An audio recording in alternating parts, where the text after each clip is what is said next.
अब बोलो राधे राधे। नारायणं नमस्कृत्य नरं चैव नरोत्तमं देवीं सरस्वतीं व्यासं ततो जय मुदीरये। गज और ग्राह की कथा सुनी हमने कल। एक ऐसे ब्राह्मण की कथा सुनी जो सत्कर्म करते करते कब अपयश का भाग और उसका फल भोगना पड़ गया उसको। ऐसा अजामिल तो निश्चित नहीं है भी कब बिगड़ा जा सकता है, कब अपयश पैसे से घेर ले। इसलिए हर कदम पर हर श्वास से प्रभु का स्मरण करते हुए चलो।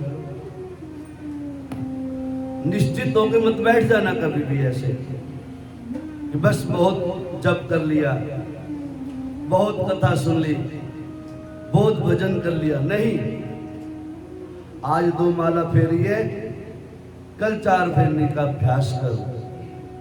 नहीं तो हो सकता है आजामिल जैसी हमारी भी गति हो जाके।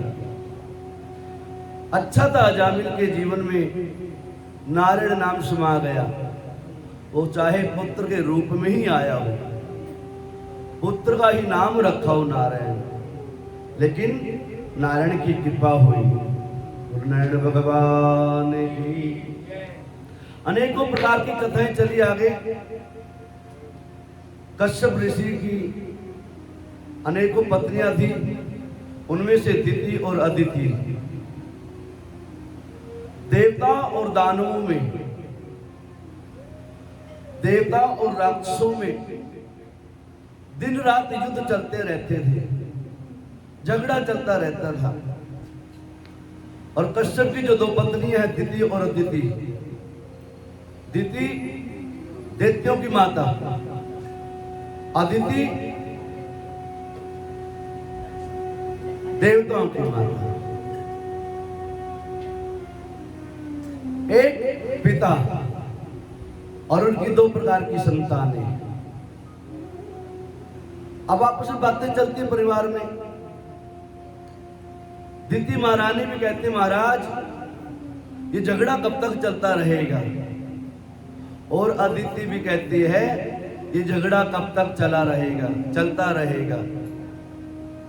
क्योंकि बड़े बड़े युद्ध हुए देवताओं और दानवों के बीच में, राक्षसों और देवताओं के बीच में बड़े बड़े युद्ध हुए। उनमें एक युद्ध हुआ था, वित्रासुर नाम का राक्षस पैदा हुआ था। वित्रासुर नाम के राक्षस इतना महा बलशाली वित्रासुर नाम का राक्षस देवताओं को परास्त कर दिया, देवताओं को जीत लिया। सारे देवता त्राही त्राही मचा रहे। महाराज ब्रह्मा जी के पास पहुंचे सारे देवता, पितामह कुछ कृपा करो, बड़े बड़े दुष्ट राक्षसों ने हमारी नगरी को छीन लिया, हमारे को स्वर्गलोक से बाहर कर दिया। सुंदर उपाय सुझाया गया कि एक ऋषि महाराज हैं,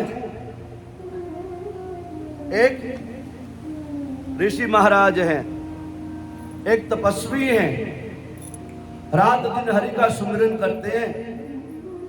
उनका नाम है ऋषि दधीचि। सारे इकट्ठे होकर ऋषि के पास पहुंचो, और यदि ब्राह्मण देवता प्रसन्न हो जाए तो देव कार्य को सुलभ हो जाएगा।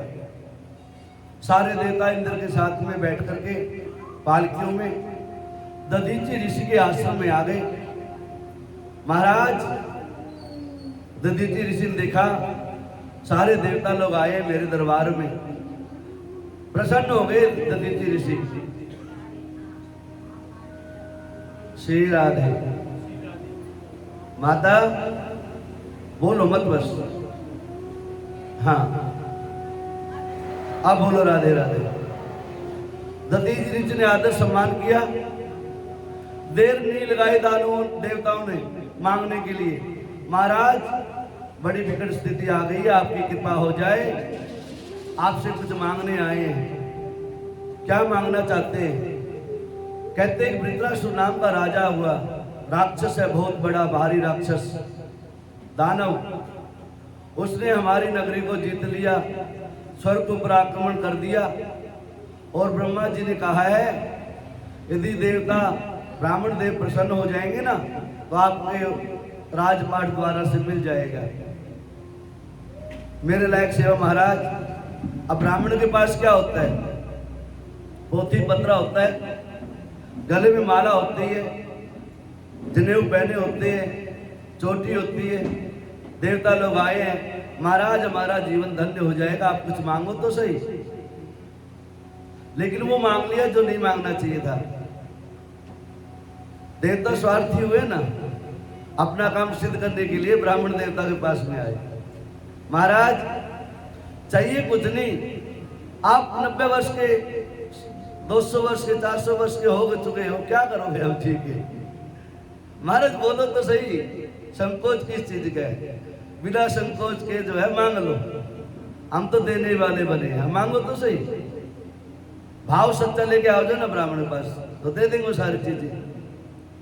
क्या महाराज आपकी रीढ़ की हड्डी चाहिए, आपका शरीर चाहिए, आपकी हड्डियां चाहिए? महाराज बताओ, ये शरीर किसी भी काम का नहीं है, मनुष्य का चोला तो किसी भी काम का नहीं है।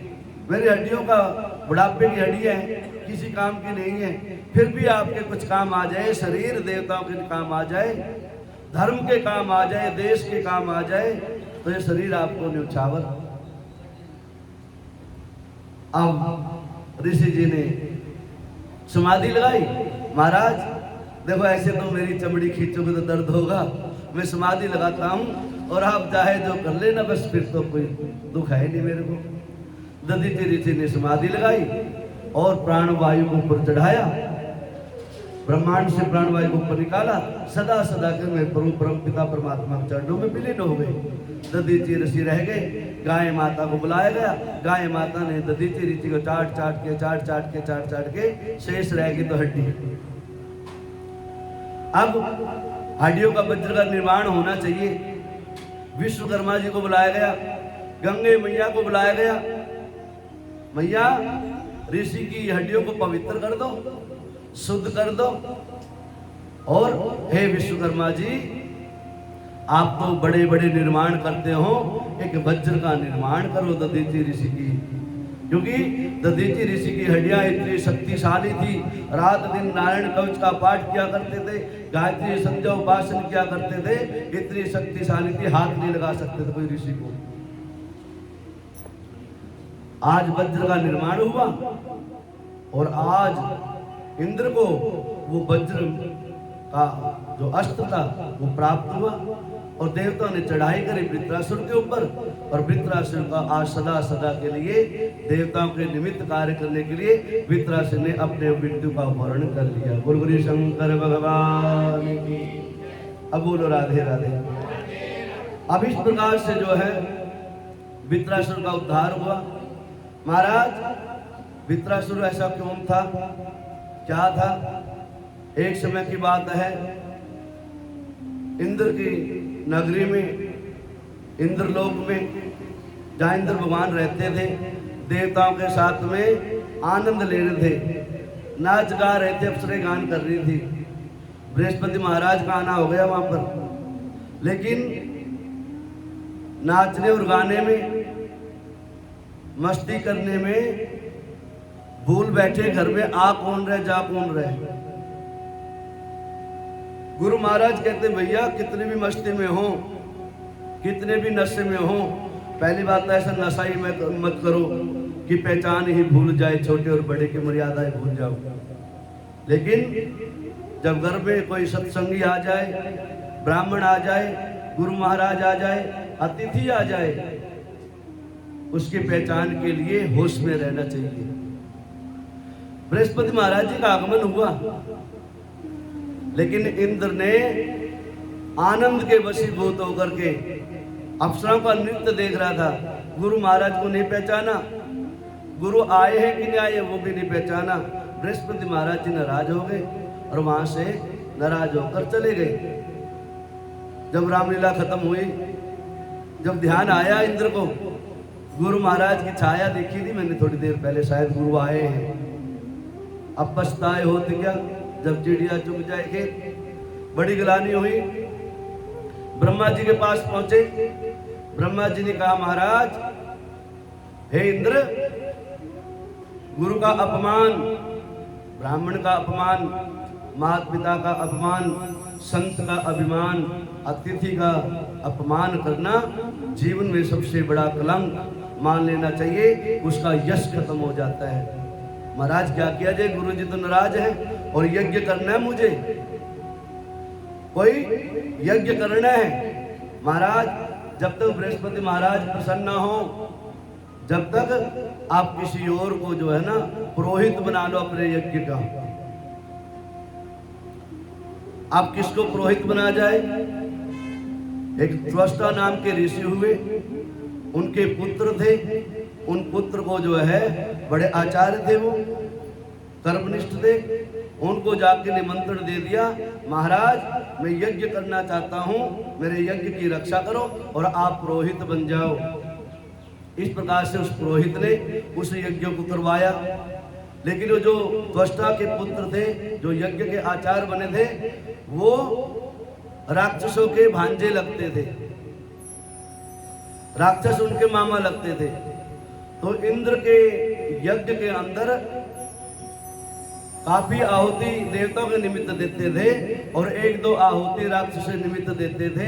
इस बात का पता लग गया इंद्र महाराज को कि आचार्य जी पैसा मेरी ले रहे, दक्षा मेरी ले रहे और यज्ञ किसी और का करवा रहे। क्रोध में आ गए, क्रोधित हो गए और इंद्र को क्रोध आया। इंद्र ने देर नहीं करी, क्रोध के अंदर आग बूला होकर के, क्रोध के वशीभूत होकर के आचार्य जी को मौत के घाट निकाल दिया, ब्राह्मण देवता की हत्या कर दिया। ब्रह्म हत्या का श्राप लग गया इंद्र को। और ब्रह्म हत्या तो बड़ी हत्या होती है, और ब्राह्मण का वध तो बहुत बड़ा वध है।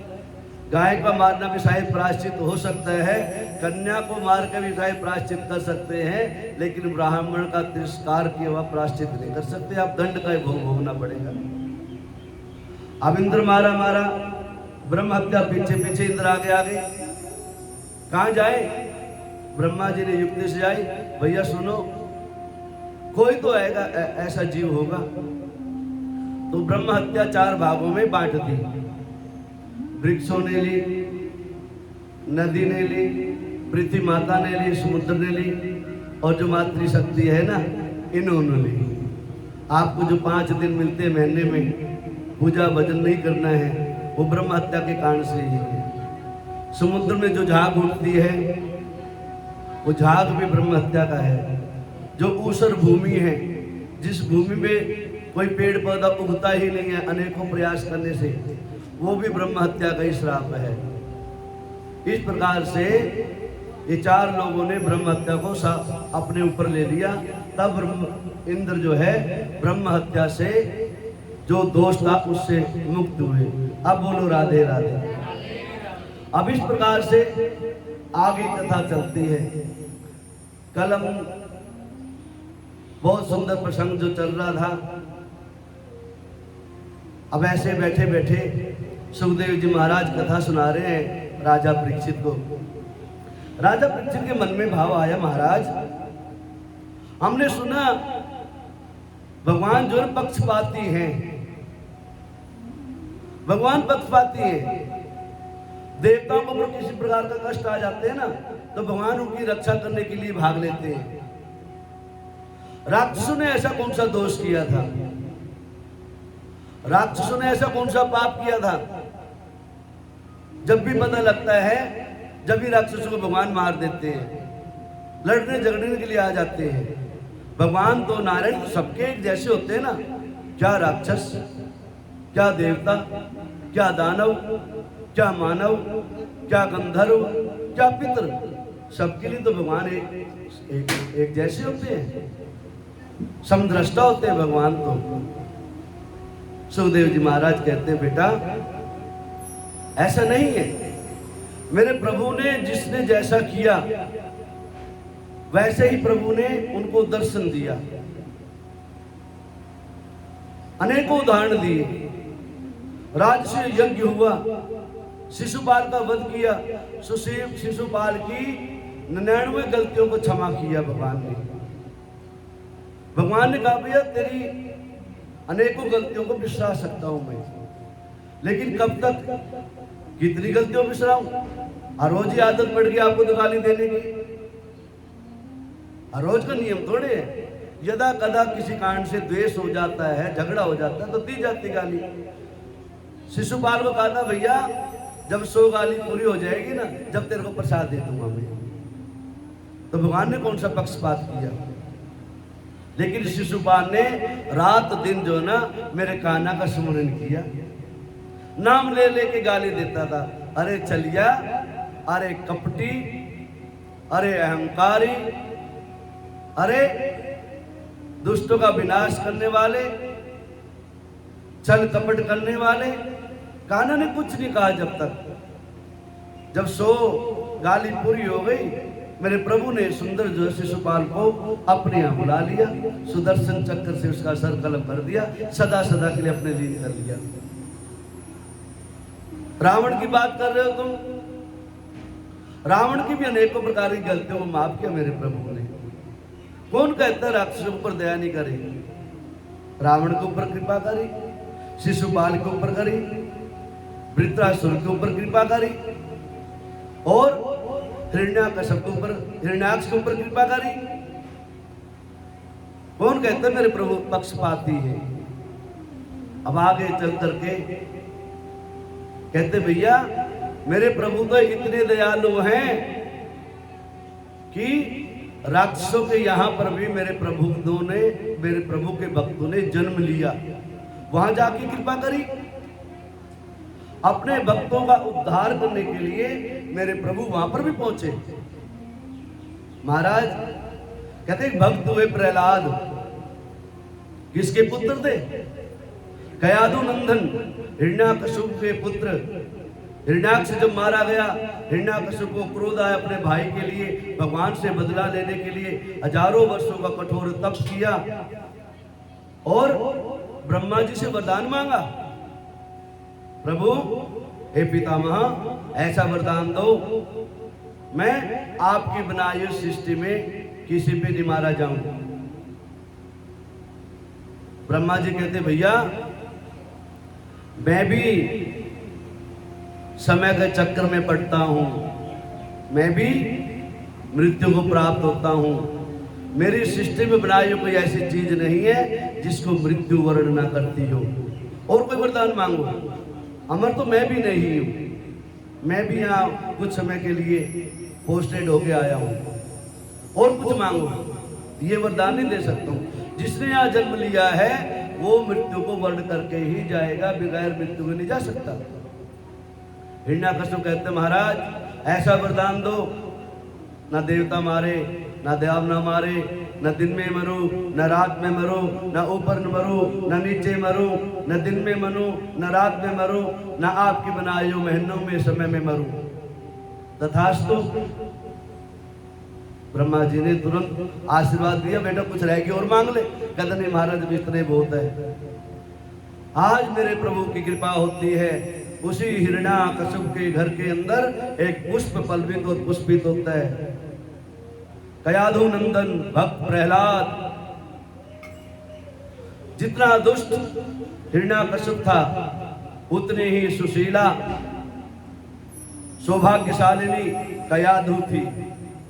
ऋषियों की संगति करती थी, गायत्री का मंत्र का जाप करना, ठाकुर जी को भोग लगाना, तुलसा जी को जल चढ़ाना, सूर्य भगवान को अर्घ देना।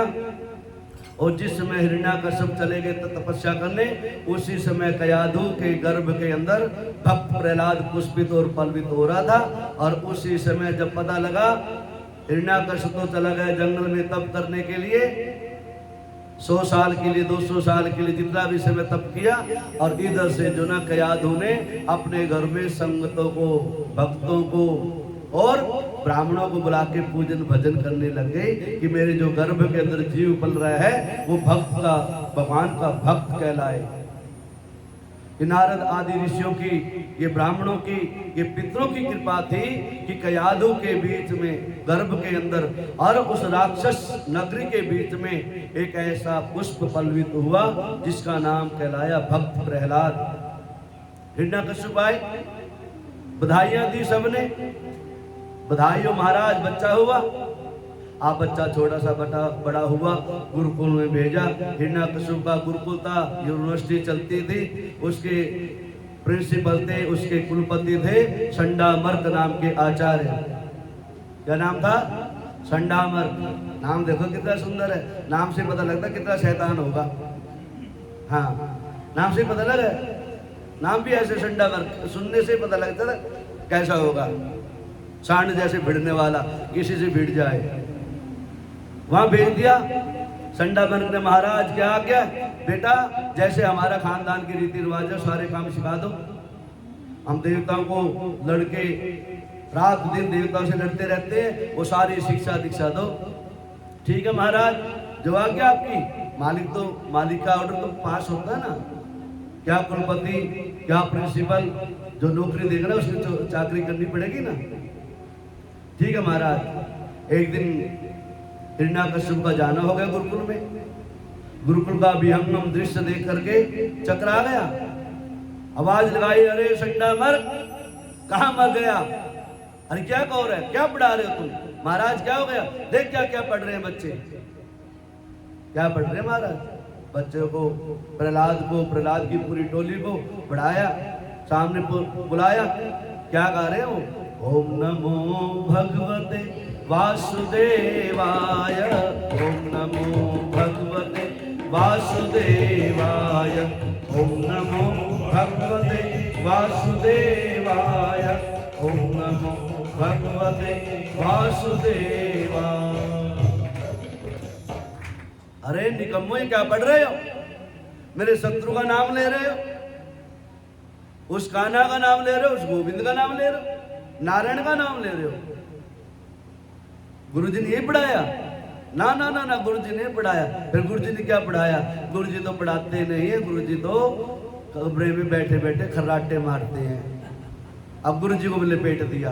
पता है ना, भगवान के भक्तों के बीच में कोई शैतान आ जाए ना तो उसके ऊपर लगा दो सारी। इसी ने चप्पल चुराई है, यही प्रसाद उठा के ले जाता है, यही चोरी करके ले जाता है, उसके ऊपर डाल दो। प्रहलाद ने सुंदर युक्ति सजाई, उसके ऊपर डाल दी। महाराज ध्यान रखना, मेरा बेटा बिगड़ना नहीं चाहिए। जो भगवान का भजन कर रहा है उसको कह रहे बिगड़ना नहीं चाहिए। हम लोग भी करते हैं ऐसे अपने बच्चों के लिए। कई माता बहनें कहती है, कोई बच्चा छोटा सा ना मंदिर आने लग जाए और पंडित जी उसे टीका लगाने लग जाए, माला भी पहना दे और कुछ कोई मंत्र पढ़ा दे ना। एक दो माता ऐसा भाव होता है, अरे बहन बेटा सुन, तेरा बेटा कोई बाबा तो नहीं बन जाएगा? बहुत मंदिर में जाता आजकल, ध्यान रखना कोई पंडित न बन जाए। अरे पंडित तो बन रहा है, संडामर्क तो थोड़े बन रहे, हिरण्याक्ष थोड़े बन रहे, हिरण्यकश्यप थोड़े बन रहे, पंडित तो बन रहे। और पंडित जी जैसी चकाचक किसके पास होती है? सारे वही तो आते हैं ठाकुर के पास में। तो जहाँ चकाचक तो चाहिए जीवन में, हमें क्या चाहिए? संडामर्क जैसी बुद्धि थोड़ी चाहिए, सबसे लड़ते मिलते घूमते रहेंगे। द्वारा ज्ञान दे महाराज, आपको लास्ट चेतावनी है, नहीं तो आपकी नौकरी गई। संडामर्क भरा गया, बुढ़ापे में नौकरी चली जाएगी, पेंशन मिलनी नहीं है, और तो और मृत्यु भी मिलेगी, मृत्यु का दंड भी प्राप्त होगा। महाराज अब की बार क्षमा याचना, अब की बार इसको अच्छी तरह से समझाऊंगा। थोड़े दिन के बाद फिर आए। अभी तो 2-4 चेले चपट्टे बने थे प्रहलाद के। आज जितने गुरुकुल में विद्यार्थी ना, छोटे बड़े, सारे दोस्त बना लिए। देखो मैं हिरण्याकश्यप का लड़का हूं, मेरे पिता की यूनिवर्सिटी है, ये कॉलेज है, मैं जैसा कहूँ वैसे ही करो, गुरुजी की कोई बात नहीं मानना, मेरे साथ में रहना। और एक बात बता देता हूँ, मैं ऋषियों की संगति करी है मैंने माता के गर्भ के अंदर। माता के घर में रहते हुए मेरे प्रभु के दर्शन किए हैं, और प्रभु ही है इस भव से पार ले जा सकते हैं। बाकी ये जो सामने बैठे कोई भव से पार नहीं लेगा, ये तो भव के अंदर गिराने का काम करेंगे। ये तो कामी है, क्रोधी है, लोभी है, ईर्ष्याली है, द्वेष करते हैं, इनसे बच के रहना।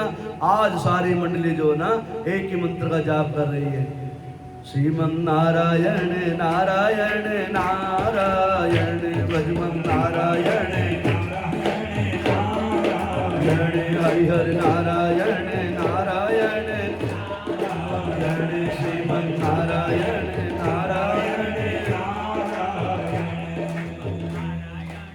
हाँ बस इतने बहुत है। हाँ लगा लो लगन, फिर एक दिन इसी काम के लिए बैठेंगे यहाँ पर। हाँ अब बोलो राधे राधे। अब इस प्रकार से जो है राजा फिर आए। राजा ने देखा ये तो उदंड हो गया, संडा मेरे को दंड दिया, जाओ महाराज यहाँ से। और आज जो है हिरण्याकश्यप प्रहलाद को पकड़ करके सैनिक को कहते सो रस्सी से बांधो, पेड़ पे टांग दो, पहाड़ों से गिराओ, गंगा में डुबो, कुएं में गिराओ, पत्थरों से मारो, जो हो सकता है इसको मारो। जितना प्रताड़ित करोगे उतना ही इनाम दिया जाएगा। सारे इनाम एक तरफ, मेरे प्रभु का भक्त एक तरफ। बस जब दुनिया में कोई कुछ ना मिले ना, ये सबसे बड़ा उदाहरण है। कोई किसी का नहीं होता है, मेरा प्रभु ही रघुरैया रखवाला होता है उसका। अब एक प्रहलाद की एक बुआ थी। बुआ और भतीजे का बड़ा लाड प्यार होता है, जैसे चाचे और भतीजे को होता है, देवर का और भाभी को होता है, मामा और भांजे को होता है, ऐसे जो है बुआ और भतीजे का भी लाड बहुत बड़ा होता है। उस बुआ का नाम था होलिका। बहन तेरा भतीजा तेरे को याद करना है, आहो भैया अभी आई, होने आई, आ गई, क्या करना भैया? तेरा भाई तेरा भतीजा बिगड़ गया, माँ का लाडला बिगड़ गया, सुधारो। अब बिगड़ गया, अब क्या सुधरेगा? और बिगड़ा थोड़े, सुधरे हुए को नहीं बिगाड़ सकते। जो सुधर जाता ना चित्र है उसको नहीं बिगाड़ सकता कोई, अध कचरे को चाहे बिगाड़ दे। प्रहलाद सुधर चुका था, उस प्रभु से अपनी ज्योति को प्रभु के चरणों में समाहित कर चुका था। होलिका आई, होलिका एक वरदान था, आग के अंदर नहीं जलती थी, उसके पास कवच था। ऐसा सुंदर होलिका बनाई। सारे राजघराने के बड़े बड़े मोटे मोटे पेड़ कटवा रखे थे जलाने के लिए।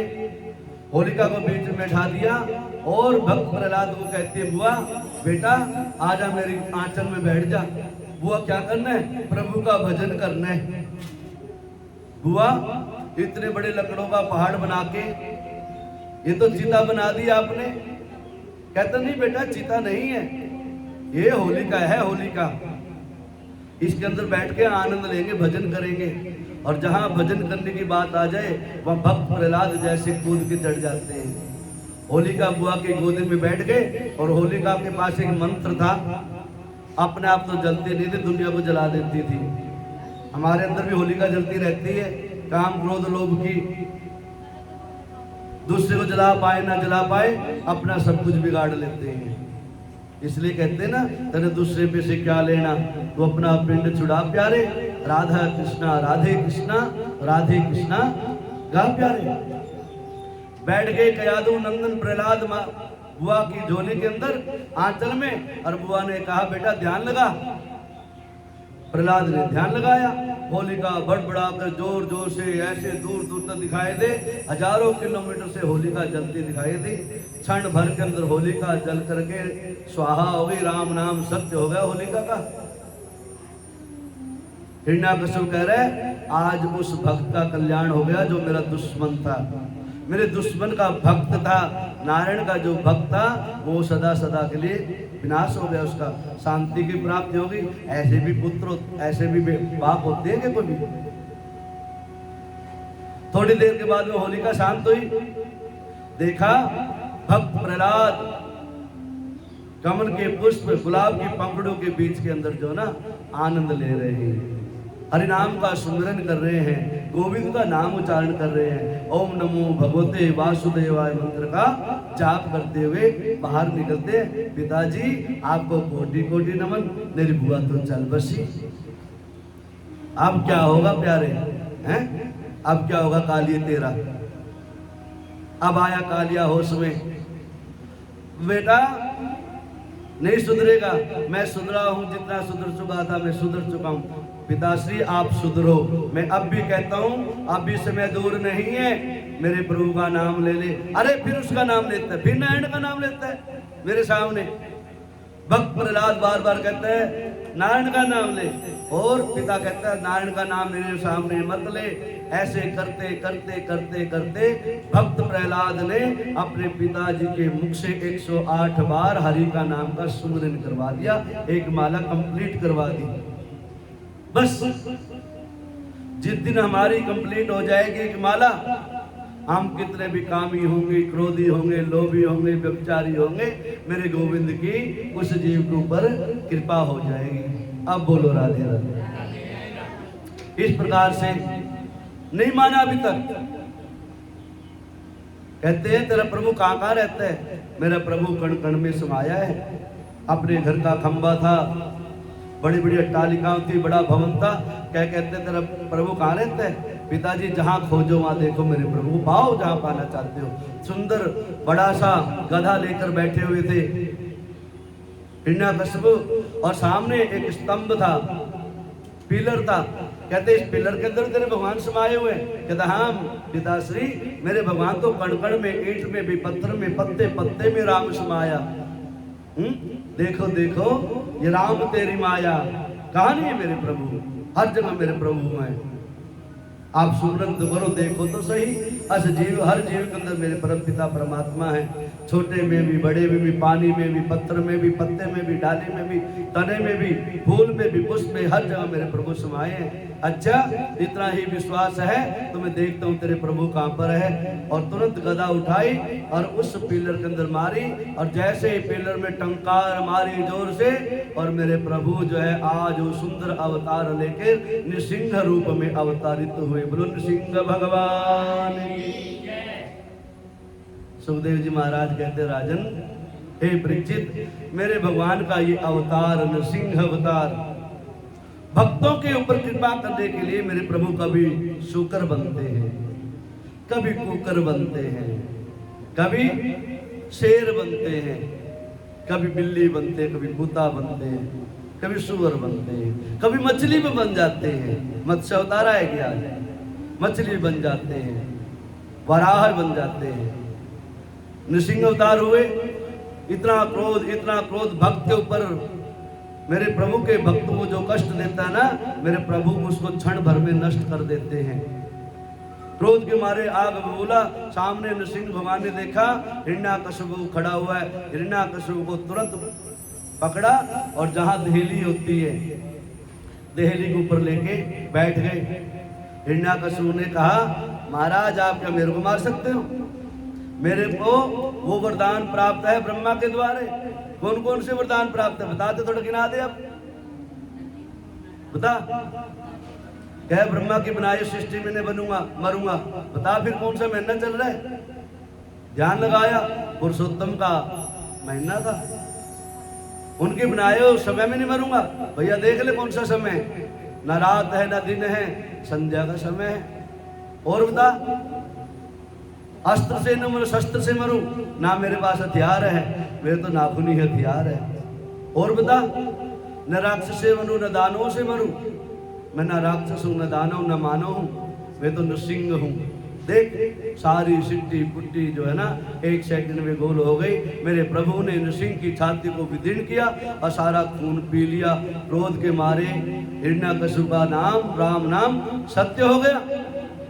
नृसिंह भगवान ने अभी भी शांति की प्राप्ति नहीं हुई। सारे देवताओं ने देखा भगवान ने ये कैसा विचित्र रूप धारण करके आ गए। मेरे भगवान प्रार्थना कर रहे हैं महाराज शांताकार हो आप तो, भुजग शयन हो, लेकिन नहीं या ना तो या शांताकार है, ना भुजग शयन है, ना लक्ष्मीकांत है, ना कमल नयन है, या तो और ही कुछ दिखाई दे रहे हैं। सारे देवता डर के मारे भाग लिए इधर उधर।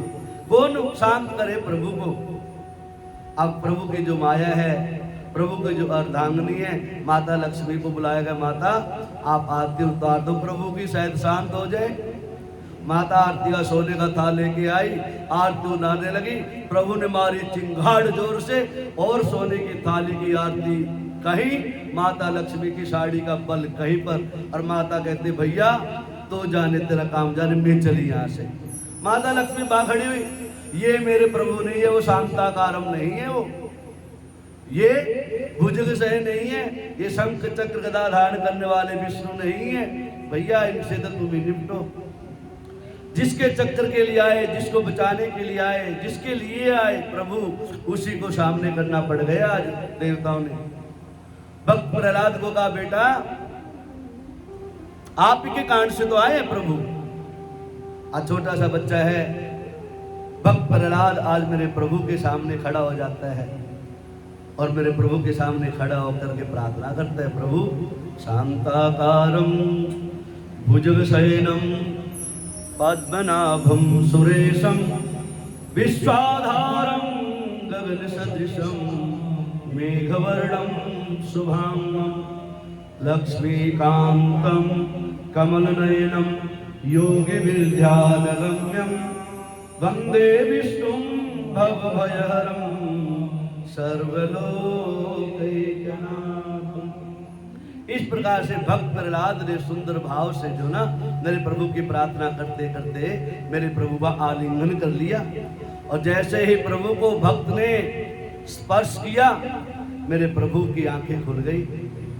मेरे प्रभु का वो विकराल रूप, प्रचंड रूप शांत हो गया और मेरे प्रभु नृसिंह भगवान अपने भक्त प्रहलाद को अपनी जीभ से, अपने हाथों से सहला रहे हैं। कभी मेरे भक्त को किसी प्रकार का कोई कष्ट तो नहीं हो गया? बेटा मांग, क्या मांगना है, क्या इच्छा है? प्रभु मुझे कुछ नहीं मांगना, आपको ये दर्शन हो गए, अब क्या रह गया? आप स्वयं दाता सामने आ जाए और फिर भी किसी को कुबेर के खजाने पे बैठा दिया जाए, आरबीआई के खजाने पे बिठा दिया जाए और फिर भी दरिद्र रह जाए तो रह जाएगा, फिर वो उसकी इच्छा कोई पूर्ति नहीं हो सकती। एक भक्त की इच्छा होती है परमपिता परमात्मा के चरणों की गति प्राप्त हो जाए। बोलो नृसिंह भगवान। इस प्रकार से जो है, हे राजन बताओ तो सही मेरे प्रभु पक्षपाती कहाँ हुए? राक्षसों के घर के अंदर जाके एक भक्त की रक्षा करेंगे और कह रहे हो पक्षपाती है, कहाँ पक्षपात हुए? इस प्रकार से आगे की कथा चलती है। कहते एक बार दुर्वासा ऋषि जी, अब देखो देवता कैसे हैं, अपना उल्लू सीधा करते हैं और भूल बैठते हैं। फिर क्यों? गुरु महाराज कहते हैं उस प्रभु को 24 घंटे अपने हृदय में बसा के रखो, पता नहीं कौन सा समय आ जाए, कैसा आ जाए। देवता लोग अपना काम करवा के प्रभु से, प्रभु ने अवतार लेना पड़ गया।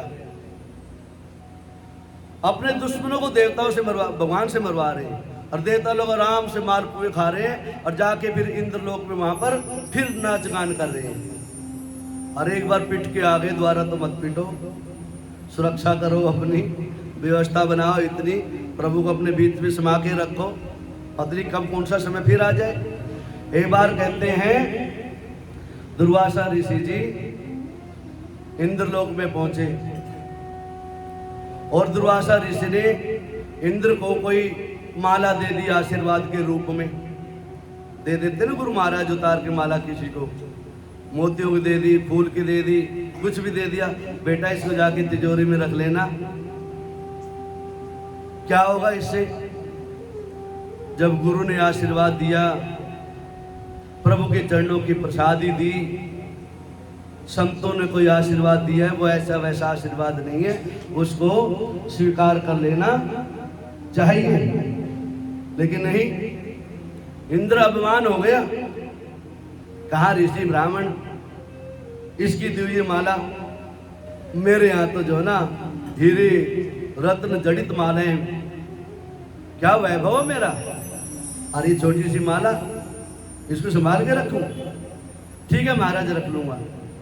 महाराज जी ने वहां से प्रस्थान किया, इंद्र ने उस माला को उतार के एक साइड में रख दिया। थोड़े दिन के बाद फिर राक्षस लोग आ गए। और जो इंद्र की शक्ति थी, जो श्री था, जो यश था, जो कीर्ति थी, वो सारा वैभव था, थोड़े दिन के बाद राक्षसों ने फिर छीन लिया। इंद्र फिर त्राही त्राही करने लगा। घोर संग्राम हुआ जिसका नाम रखा गया देवासुर संग्राम।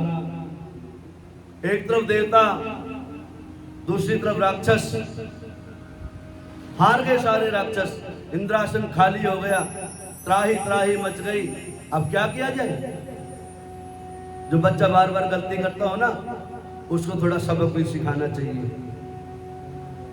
मैंने बताया था बालहट, राजहट, त्रियाहट, संभल के इनसे व्यवहार करना चाहिए।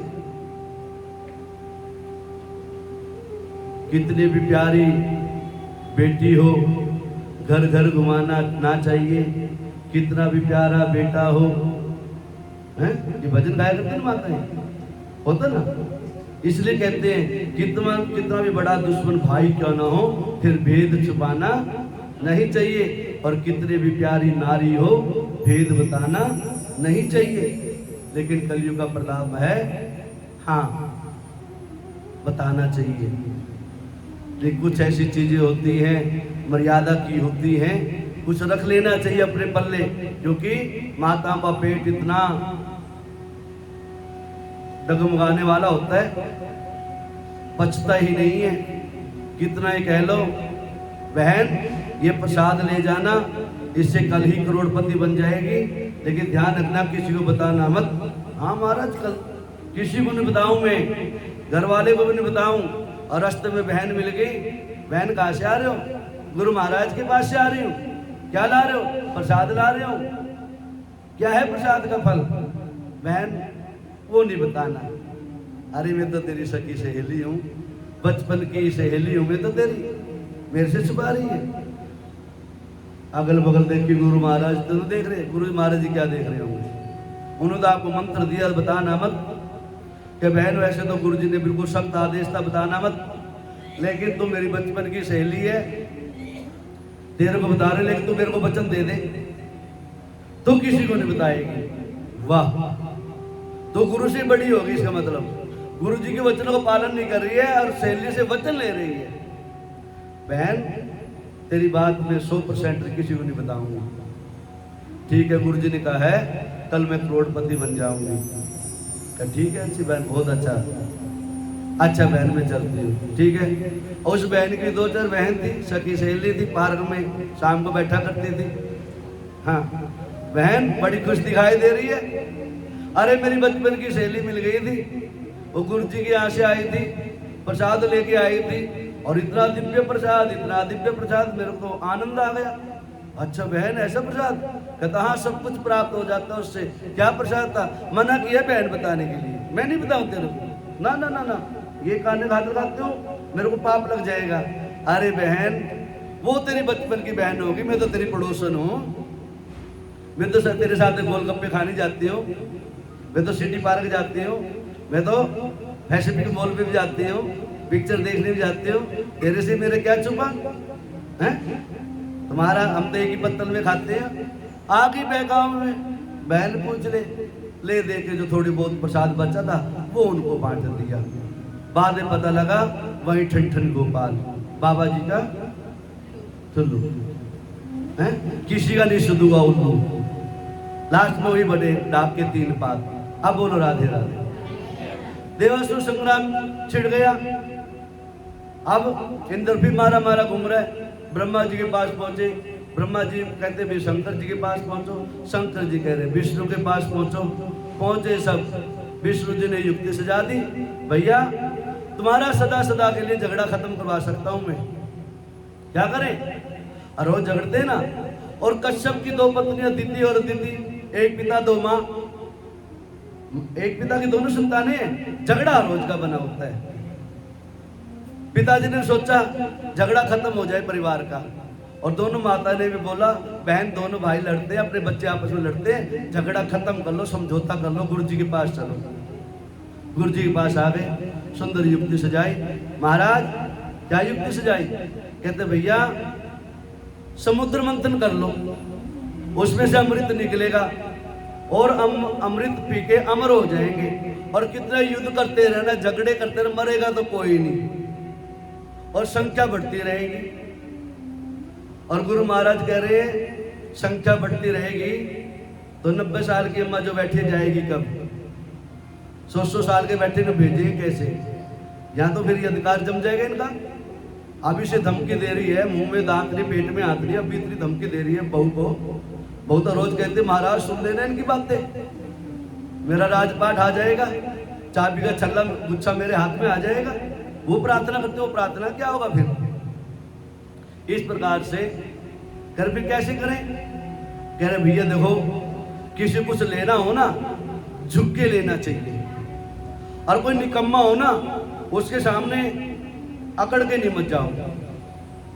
कुछ लेना हो तो नम्रता होनी चाहिए। नमंती फलिनो भिक्षा, नमंती फलिनो भिक्षा, नमंती गुणनो जना। जिस पेड़ के ऊपर, जिस वृक्ष के ऊपर फल रखते हैं ना, उसको झुकाने की आवश्यकता नहीं है, वो स्वयं झुक जाता है।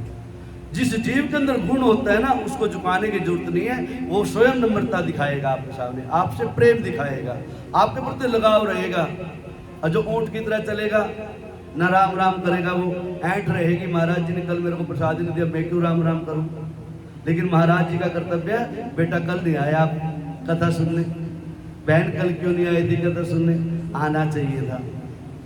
तो ये नम्रता है, नमन करने का भाव होना चाहिए, गुण होना चाहिए। ते कदापि न नमंती, वो कभी भी नहीं झुकते जिसके अंदर मर्यादा नहीं होती है। इससे जीवन में मर्यादा का होना आवश्यक होता है। अब बोलो राधे राधे, पीछे वाले बोलो राधे राधे। आवाज आ रही है? वाह जी बहुत अच्छे, जय हो मेरे इस माइक की, स्पीकर की। अब बोलो राधे राधे। देवता लोग पहुंच गए राक्षसों के पास।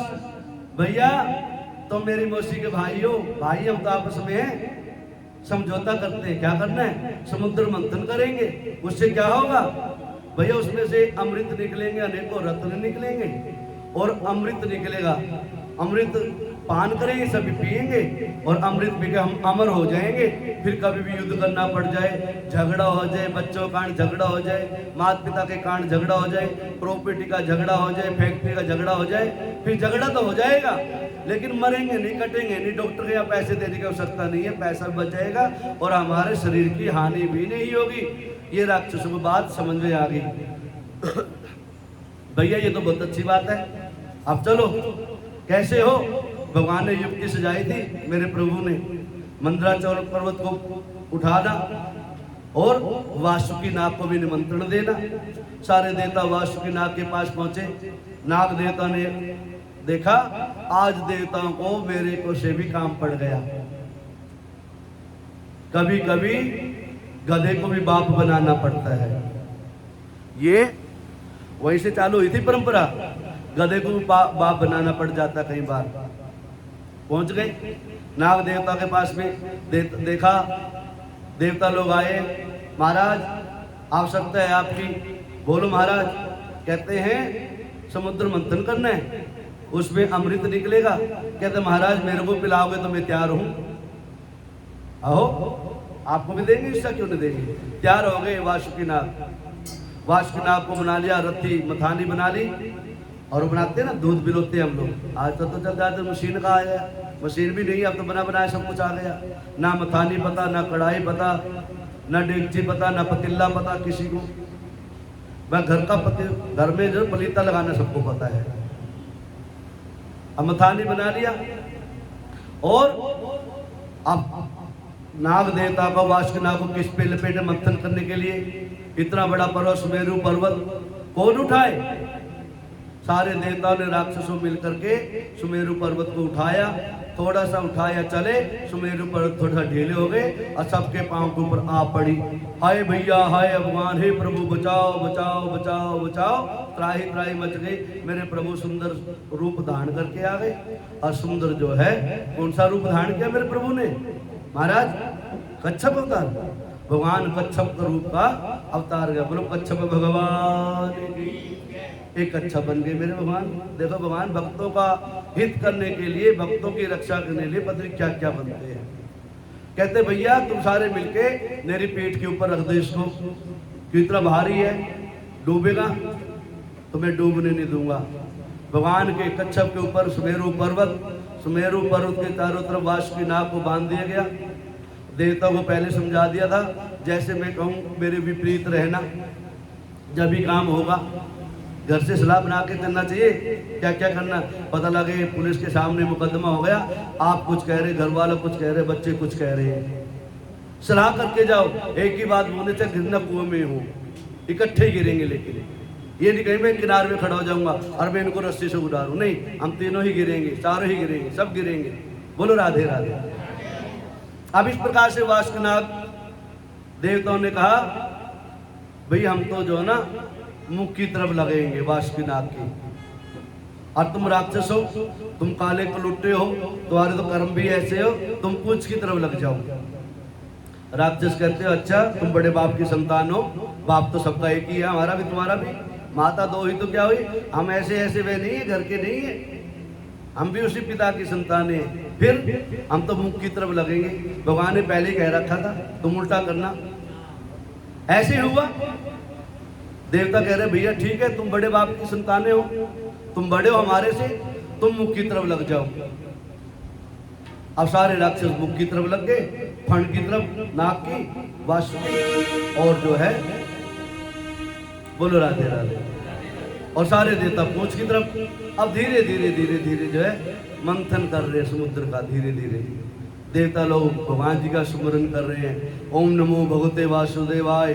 थोड़ा थोड़ा पसीना हुआ, शरीर लगने लगा। धीरे धीरे धीरे धीरे जब वासुकीनाग पूरा खींच गया, ठीक है ना, कई बार हम किस चीज को लपेटते हैं ना और उसको फिर थोड़ा हिला के देखते हैं, क्यों जगह कवर कर लेता है वो अच्छी तरह से, और फिर पकड़ अच्छी मजबूत होती है। और जैसे वासुकीनाग की पकड़ मजबूत हुई और वासुकीनाग के ऊपर प्रेशर पड़ा, क्यों राक्षस खींच रहे हैं, एक तरफ से देवता खींच रहे हैं, एक बार देवता खींचे ऐसे, एक बार राक्षस ऐसे खींचे, और वासुकीनाग तो सांस तो बेचारा फूलेगा ना, सांस फूल गया।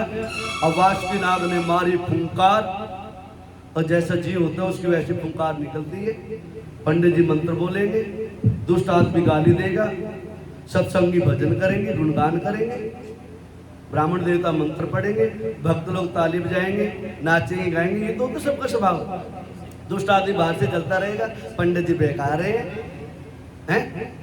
और प्रसाद के समय आके लग जाएगा, प्रसाद तो बहुत अच्छा है। दोनों चीज नहीं चलती एक साथ में, या तो दोनों को सही मानो या दोनों को गलत मान लो। टिको एक जगह, एक तरफ का रास्ता लो, दो नाव में पाँव रखोगे तो डूबोगे। बोलो राधे राधे। मारी फुंकार वासुकीनाग ने, पहले काले कुलुट्टे थे राक्षस तो, और ऐसा धुआं मारा, ऐसा जो गाड़ी स्टार्ट करते हैं ना, डीजल की गाड़ी हो और थोड़ी सी पुरानी हो रही हो और उससे सेल्फ मारते हैं ना, इतना पोल्यूशन लिखता है, इतना पोल्यूशन लेता, पड़ोसी कहते भैया चेकअप करवा लो, नहीं तो चालान कट जाएगा। मारी वासुकीनाग ने फुंकार, इतना धुआं मारा, इतना धुआं मारा, जैसे मच्छर मारने वाली मशीन आई थी फोग वाली। कितना धुआं होता है उसका, बूढ़ी अम्मा को सांस ही रुक जाता है। हमारे बाबा जी है यहाँ पर बैठते महाराज जी, वो पंप लेते रहते हैं, ऐसे धुआं मारा उस मशीन ने आके यहाँ पर, उनकी सांस रुक गई। महाराज बिल्कुल ना रुक जाए इसलिए बाहर चले जाओ, पार्क में ताजी हवा खा के आओ। पहले काले कुलुट्टे बैठे थे बेचारे राक्षस, धुएं से और काले हो गए। राक्षस कहते अरे ये क्या हो गया, राक्षस क्या कहते भैया तुम लोगों ने हमारे साथ में पक्षपात किया है।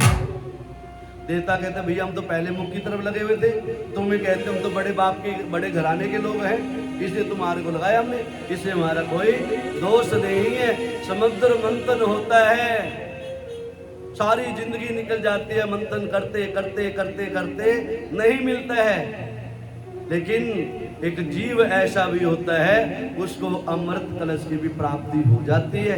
यदि आपके जीवन में अभ्यास है, हरि नाम का सुमिरन है, तो प्रभु की कृपा होती है कि आपको वो अमृत कलश प्राप्त हो जाता है। इसलिए संतों के पास, ब्राह्मणों के पास कुछ नहीं होता है, वो यदि होता है हरि नाम का सुमिरन और हरि नाम का अमृत, राम नाम का अमृत का प्याला जीव के पास होना चाहिए, जिससे इस भवसागर को सदा सदा के लिए पार हो जाएगा। अमृत है हरि नाम जगत में, हो अमृत है हरि नाम जगत में, छोड़ विषय रस पीना क्या, हरि नाम हरि नाम।